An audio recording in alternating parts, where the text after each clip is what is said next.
My name is Morgan Callahan, and I'm about to tell you how I watched 15 years of my life's work become the perfect instrument of revenge. They thought firing me in front of everyone was the end of the story. But they had no idea that at the exact moment they sealed my fate. I had just pressed the button to begin the countdown to the collapse of the empire I had built with my own hands. And when they finally realized what was happening, it was too late. Far too late. I had been the senior infrastructure engineer at Argent Systems for 15 years. 15 years of keeping their digital heart beating, their data flowing, their profits streaming. Newport. Maine wasn't exactly Silicon Valley, but Argent had grown from a scrappy startup into a regional powerhouse in data services. And I had been the one ensuring that growth never stopped for a single second. The morning of my execution was a typical Monday in October. The leaves outside the office windows were turning that brilliant orange that made Maine famous.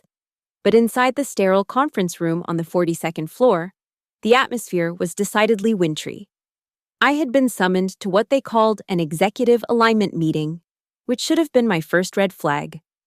In 15 years, I had never been invited to anything with such a pretentious name.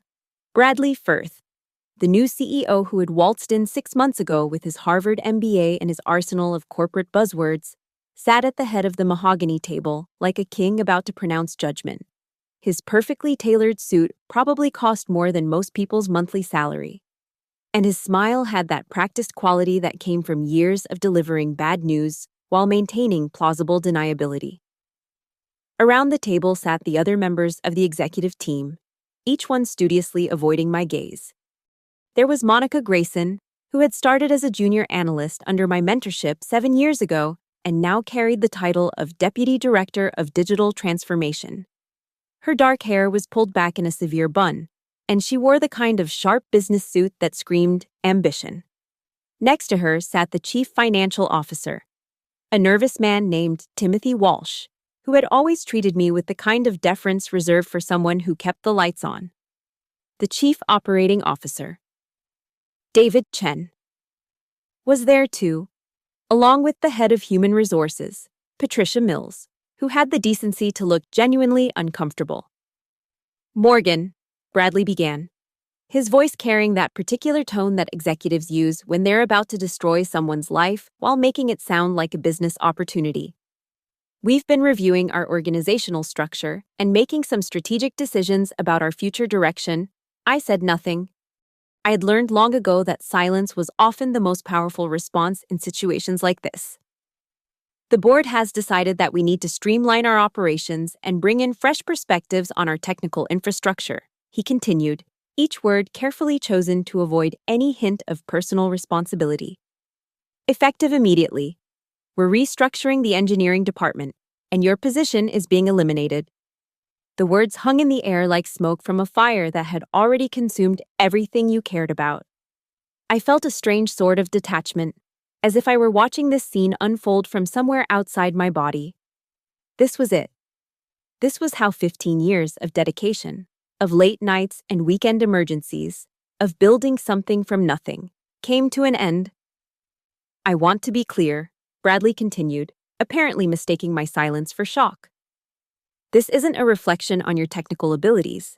You've been instrumental in getting us to where we are today. But we're moving in a new direction, and we need people who can take us there. What he didn't say, but what hung in the air like a toxic cloud, was that I was being replaced by cheaper, younger talent, by people who would work for half my salary and wouldn't question the wisdom of cutting corners on infrastructure investments. Monica finally spoke, her voice carrying a note of what might have been sympathy if it weren't for the fact that she was clearly positioning herself to inherit my kingdom. Morgan, we know this is difficult, but we want to ensure a smooth transition. We'll need you to provide comprehensive documentation of all systems and processes before you leave. I looked at her then, really looked at her, and I saw something I hadn't noticed before. Ambition had changed her. The eager young woman who used to come to me with questions about network topology and database optimization had been replaced by someone who could sit in a room and watch her mentor be discarded like outdated hardware. When do you need me to leave? I asked. my voice steady despite the earthquake happening inside my chest. "Today," Bradley said, and there was something almost apologetic in his tone. "Patricia will walk you through the exit process. We'll provide you with a generous severance package, of course." I nodded slowly, processing not just the words but the implications. They wanted me gone immediately. No transition period, no knowledge transfer. Just out.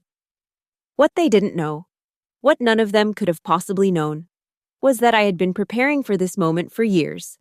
Not because I expected to be fired, but because I had learned early in my career that the only way to protect yourself in the corporate world was to make yourself indispensable. And if you couldn't be indispensable, you needed to make sure that your absence would be noticed. As I stood to leave, I caught a glimpse of Monica's face.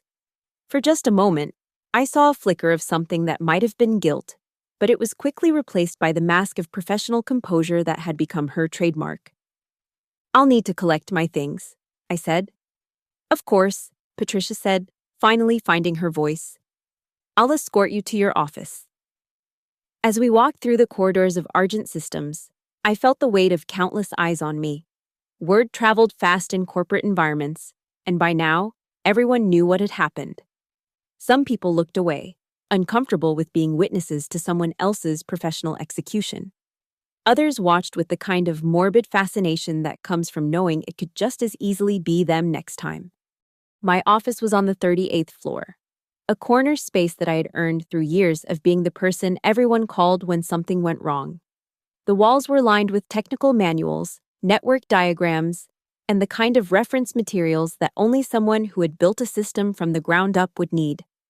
On my desk sat 3 monitors, each displaying different aspects of Argent's digital infrastructure. Even now, as I was being marched out like a common criminal, I could see the steady flow of data that represented millions of dollars in business operations. I began packing my personal items methodically. The photograph of my late wife, Sarah, that I had kept on my desk for the past 8 years.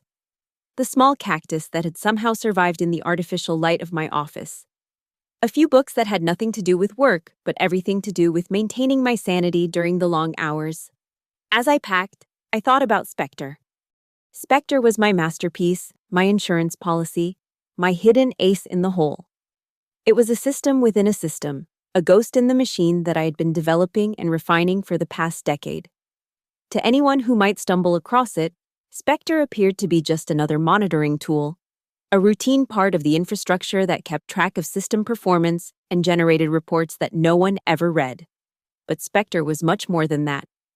It was a comprehensive control system that I had embedded deep within Argent's infrastructure, so deep that removing it would require rebuilding the entire network from scratch. It monitored everything: data flow, server performance, network traffic, even the heating and cooling systems that kept the servers from overheating. More importantly, Spectre was programmed with a very specific set of contingencies. If I were to be suddenly terminated without proper knowledge transfer, if my access credentials were revoked without warning, if any of a dozen other scenarios were to occur, Spectre would activate its emergency protocols. I had built Spectre to be my legacy, my way of ensuring that the systems I had created would continue to run smoothly even after I was gone. But I had also built it to be my weapon, my way of ensuring that if I were ever betrayed, the consequences would be swift and severe. As I finished packing, I slipped a small USB drive into my jacket pocket. To anyone watching, it looked like just another piece of personal property. But that drive contained the master keys to Spectre, the codes that would allow me to monitor and control the system from anywhere in the world. Patricia cleared her throat. "Morgan, I'm sorry it had to be this way. You've been a valuable member of the team." I looked at her, this woman who had sat in that conference room and watched while they destroyed my career, and I felt nothing but contempt. "I'm sure you are," I said. As we walked toward the elevator, I caught sight of Monica emerging from the conference room. She saw me and hesitated for a moment, as if she wanted to say something, but then she seemed to think better of it and turned away. The elevator ride to the ground floor was silent except for the soft hum of the machinery. I thought about all the times I had ridden this elevator, all the mornings I had arrived early and all the nights I'd left late, all the weekends I had spent in this building, ensuring that everything ran smoothly. In the lobby, Patricia handed me a manila envelope. "Your severance package," she said. "Everything's in there: Cobra information, your final paycheck, the non-compete agreement." I took the envelope without looking at it. "Thank you, Morgan," she said. And for the first time, her voice cracked slightly. "I want you to know that this wasn't my decision. I fought against it." I nodded, but I didn't believe her. In my experience, people who claimed they had fought against something usually hadn't fought very hard. As I walked out of the Argent Systems building for the last time, I felt a strange sense of liberation. For 15 years, I had been tethered to this place, responsible for keeping their digital world spinning. Now, for the first time since I had started working there, I was free. But I wasn't powerless. I drove home to my small house in the suburbs, a modest place that I had bought with Sarah before she got sick. After she died, I had thrown myself into my work, spending more and more time at the office and less time dealing with the emptiness of the house. Now, as I sat in my kitchen with a cup of coffee and my laptop, I realized that I was about to spend a lot more time at home. I opened my laptop and connected to the internet through a VPN that I had set up years ago. Then I inserted the USB drive and entered the access codes that would connect me to Spectre. The system came online immediately, displaying a comprehensive overview of Argent's infrastructure. Everything was running normally, exactly as it had been when I left. But that was about to change. Spectre had been monitoring the situation since the moment my access credentials were revoked. It had detected the unauthorized termination of my employment and had begun its countdown sequence. In exactly 72 hours, unless I provided an override code, Spectre would begin implementing its emergency protocols. I sat back in my chair and smiled for the first time in months. Bradley Firth thought he was so clever, bringing in his young hotshots to replace the old guard. Monica thought she could step into my shoes and inherit the kingdom I had built. They all thought that I was just another middle-aged engineer who could be discarded when his usefulness had expired. They were about to learn how wrong they were. The first signs of trouble appeared on Tuesday morning. I was sitting in my favorite coffee shop, a small place called The Grind, that was about 10 minutes from my house, when I received the first automated alert from Spectre.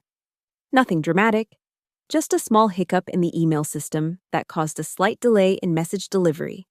By itself, it was the kind of minor glitch that happened occasionally in any large network, the kind of thing that would be noticed by a few users but would be quickly resolved by the IT department. But I knew it was just the beginning. I opened my laptop and connected to Spectre's monitoring interface. The system was performing exactly as designed, implementing a carefully orchestrated sequence of minor failures that would gradually escalate over time. It was like watching a slow-motion avalanche, each small problem creating the conditions for larger problems to come.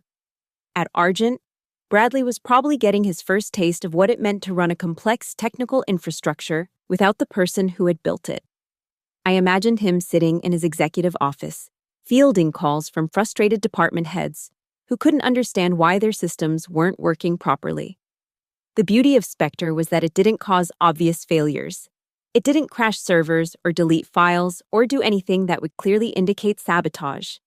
Instead, it introduced subtle inefficiencies and minor glitches that would be difficult to diagnose and even more difficult to fix. Over the next few days, the problems began to multiply. The payroll system started experiencing intermittent delays, causing some employees to receive their paychecks hours or even days late. The customer relationship management system began generating inaccurate reports, leading to confusion about which clients had paid their bills and which hadn't. I monitored it all from my coffee shop, watching as the digital empire I'd built began to show the first signs of strain. It was like watching a perfectly tuned machine slowly falling out of alignment, each component affecting the others in ways that weren't immediately apparent. On Wednesday, I received an unexpected visitor. Aiden Reyes, a young intern who had started working in the IT department a few months before my termination, appeared at my table looking nervous and slightly out of breath. "Mr. Callahan," he said, glancing around the coffee shop as if he expected corporate security to materialize out of thin air. I hope you don't mind me tracking you down. I got your address from the employee directory before they updated it. I looked at him with interest. Aiden was one of the few people at Argent who had treated me with genuine respect, asking intelligent questions and showing real interest in learning how the systems worked.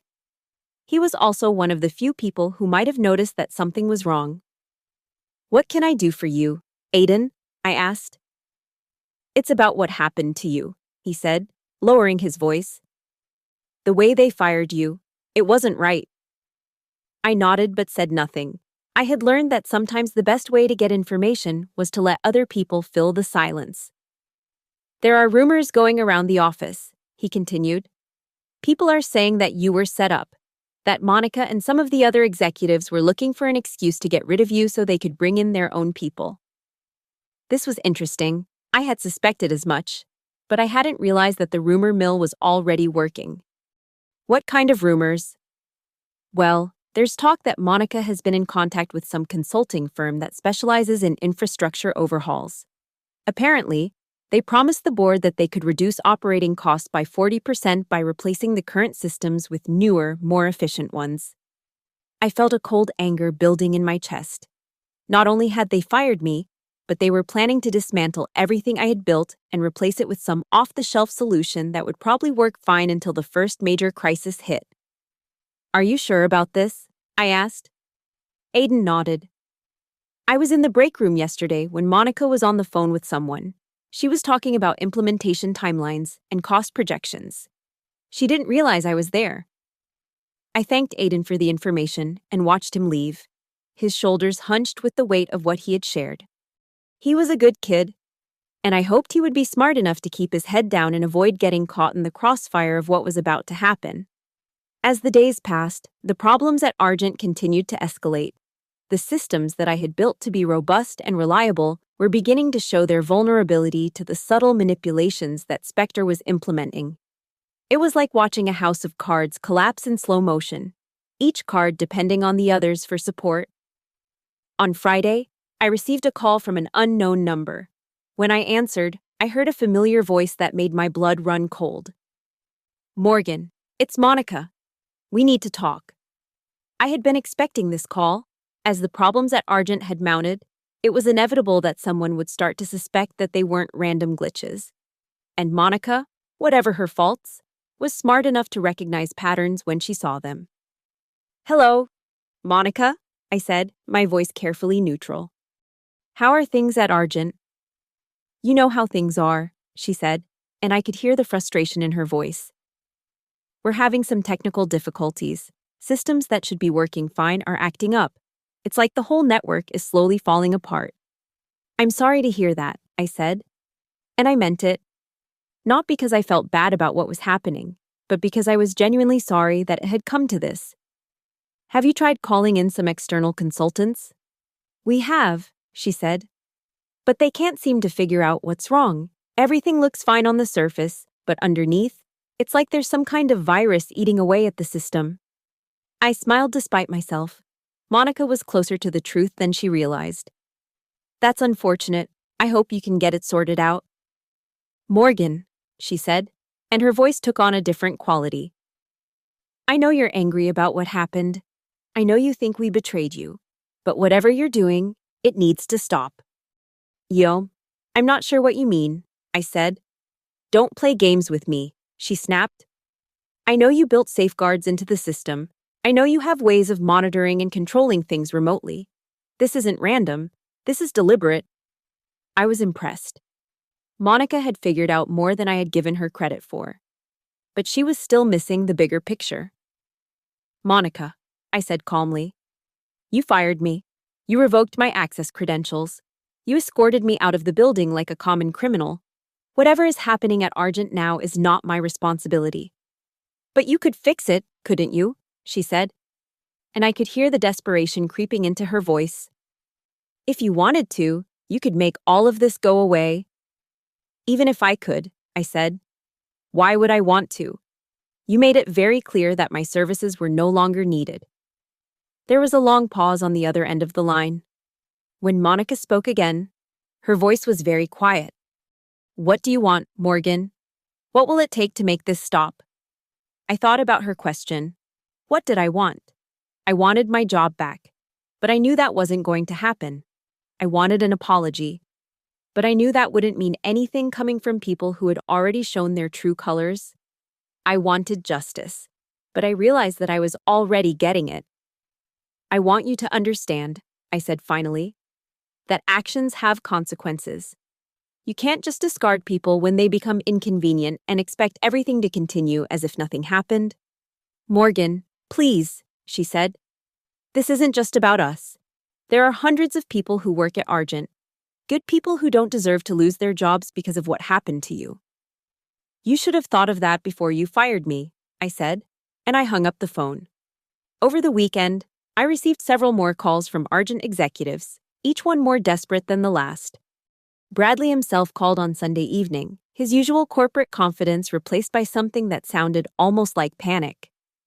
Morgan, he said, I know we didn't part on the best terms, but I'm hoping we can work something out. We're willing to discuss bringing you back as a consultant to help us resolve these technical issues.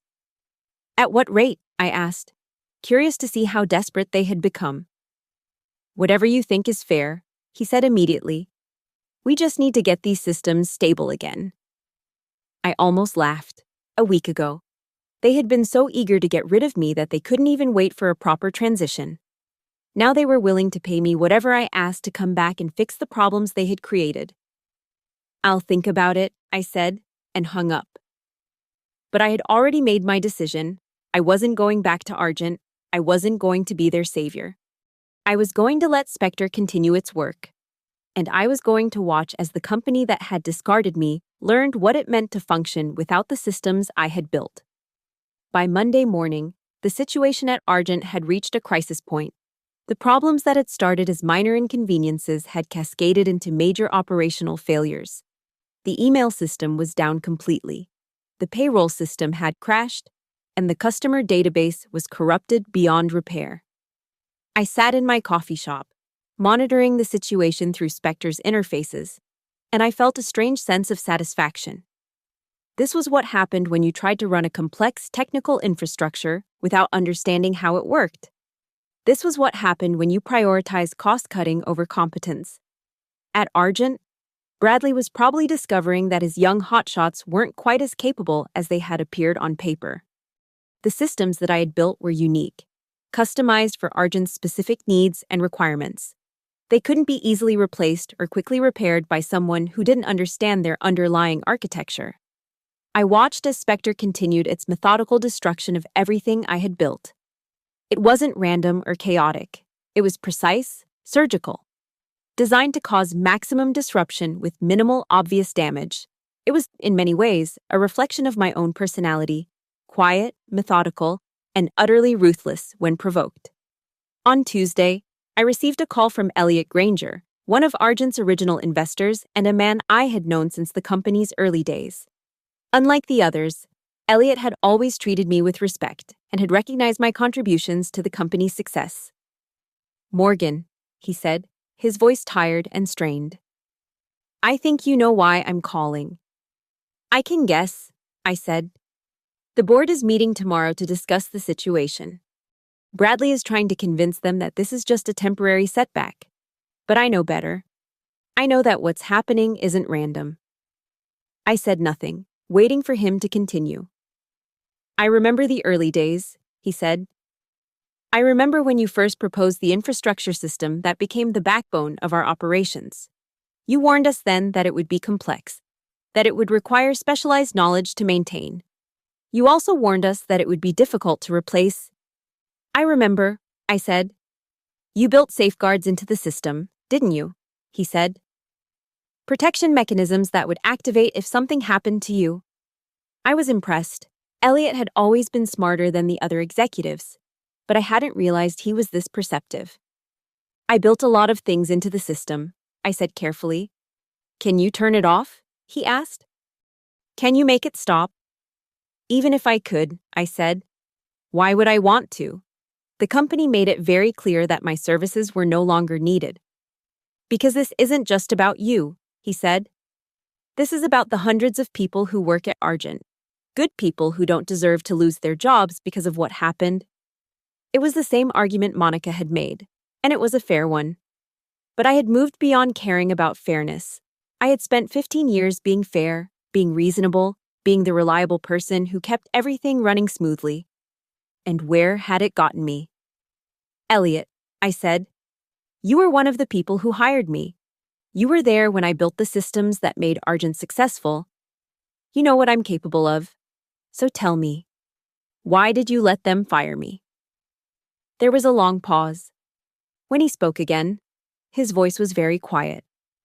Because I was outvoted. Bradley convinced the board that we needed to modernize, that we needed younger talent. I disagreed, but I was in the minority. And now? I asked. Now I think we made a terrible mistake, he said. And I'm hoping you'll give us a chance to make it right. I thought about his words. Part of me wanted to accept his offer, to go back to Argent and restore the systems I had built. But I knew that if I did, nothing would really change. I would still be the expendable employee who could be discarded when it became convenient. I'm sorry, Elliot, I said, but it's too late for that. Morgan, please, he said. At least think about it. We're willing to offer you a substantial settlement. We're willing to give you a seat on the board. We're willing to do whatever it takes. I'll think about it, I said. But we both knew I wouldn't. Over the next few days, the situation at Argent continued to deteriorate. The problems that had started in the IT department had spread to every aspect of the company's operations. Orders weren't being processed, bills weren't being paid, and customers were beginning to complain about the poor service. I monitored it all from my coffee shop, watching as Spectre systematically dismantled everything I had built. It was like watching a controlled demolition, each system failing in precisely the right sequence to cause maximum damage. On Friday, I received a call from Aiden Reyes. His voice was shaking, and I could hear the panic in his words. Mr. Callahan, he said, I don't know what to do. Everything is falling apart. The servers are crashing, the network is down, and nobody knows how to fix it. What about the consultants? I asked. They're useless, he said. They keep trying to apply standard solutions to problems that aren't standard. It's like they don't understand that our systems are unique. I felt a moment of sympathy for him. Aiden was a good kid who had been caught in the crossfire of a war he didn't understand. But there was nothing I could do to help him without compromising my position. I'm sorry, Aiden, I said. I wish I could help, but I'm not an Argent employee anymore. But you could fix this, couldn't you? He said. If you wanted to, you could make everything work again.